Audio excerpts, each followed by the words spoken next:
Hi friends, welcome back to my channel. నేను మీ తెలుగు అమ్మాయి లహరి. ఎలా ఉన్నారు ఫ్రెండ్స్? అంతా బాగున్నారా?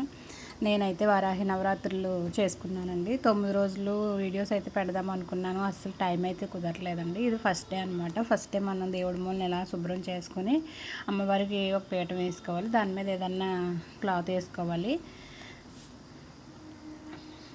ఇది మాకు వంటగదిలోనే ఒక సైడ్ ఇలాగ పైన ఒక బల్ల, కింద ఇలా కొంచెం ఖాళీ ఉంటుంది అనమాట. ఆ ఖాళీ స్థలంలోనే నేను పీఠం పెట్టుకుంటాను. 7 శనివారాల వ్రతం కూడా నేను ఇలాగే చేసుకుంటాను ఫ్రెండ్స్. మీలో ఎవరైనా నా వీడియో ఫస్ట్ టైం చూసినట్టయితే లైక్ చేయండి, షేర్ చేయండి, సబ్స్క్రైబ్ అయితే చేసుకోండి. అమ్మవారి పూజ అయితే మాత్రం ఈ ఇయర్ చాలా అంటే చాలా బాగా జరిగిందండి. ఈ ఇయర్కి నాకు 3 ఇయర్స్ పూర్తయింది. నేను 3 ఇయర్స్ నుంచి వారాహి నవరాత్రులు అయితే చేసుకుంటున్నాను. ప్రతి ఇయర్ మాత్రం నేను అఖండ దీపం పెట్టుకుంటాను. అఖండ దీపం అన్నది అది మన ఇష్టమే, పెట్టుకోవాలంటే పెట్టుకోవచ్చు, లేకపోతే లేదండి. కొంచెంమంది కలసం కూడా పెట్టుకుంటారు. నేనైతే కలసం పెట్టను, కానీ అఖండ దీపం అయితే పెడతాను.